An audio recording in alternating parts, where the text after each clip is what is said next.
န်ကောင်းမြို့ထဲမှာဆိုင်ခွဲနှစ်ဆိုင်ရှိပြီးရှမ်းမြောက်ပိုင်းစာအသွေးကိုတန်တန်လေးနဲ့ကောင်းကောင်းလေးစားလို့ရတဲ့ဒီဘော house ကိုရောက်ပူကြပြီလားသူကဆိုင်ခွဲနှစ်ဆိုင်ရှိပြီးပထမဆုံး Sambron branch ကိုအရင်သွားကြည့်လိုက်ကြမယ် Sambron branch မှာပဲရတဲ့ Titan chef menu တွေဖြစ်တဲ့ကောင်းနေရွက်တော့စိတ်ထောင်းချင်ဆက်ရှမ်းသမင်းဝါကြောင်မဲမီးရှည်တို့ကဒီ Sambron ဆိုင်မှာပဲရတယ်နော်အားလုံးအထဲမှာမထင်မဲ့ပဲစူဆန် favorite ဖြစ်သွားတာကတော့ရှမ်းသမင်းဝါပါသမင်းဝါကိုအရသာခက်လေးလေးထပ်ထားတဲ့ခရမ်းချင်တီအနစ်နဲ့စားမိလိုက်တာတကယ်ကိုရှမ်းပီကအရသာအပြည့်တန်းရသွားတာပဲဒါအပြင်စူဆန်တို့လိုမြန်မာပစက်နဲ့ခိုက်တဲ့ပလဲချောင်းကျော်အမျိုးအစားစုံစုံနေမှုလဲစိုင်စားဖြစ်ဖြစ်ဘူးနဲ့ပဲဖြစ်ဖြစ်ဝယ်သွားလို့ရသေးရဲ့နော်ရှမ်းစာလွမ်းနဲ့တကယ်ချင်းတွေအနေနဲ့ Sambron မရောက်ဖြစ်ရင်လဲ Richard Dewey BTS နာက Depot House ကိုလည်းသွားလို့ရပါတယ်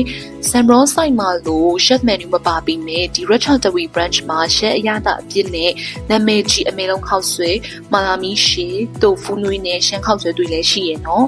Live coupon တုံးပြီးလာစားတဲ့ user တွေအတွက်လည်း branch time မှာ 5% discount ရှိလို့အရသာရှိရဲ့မြောက်ပိုင်းရှင်းစာတွေရှိရဲ့ Depot House ကိုမလွတ်တမ်းလာစားလိုက်တော့နော်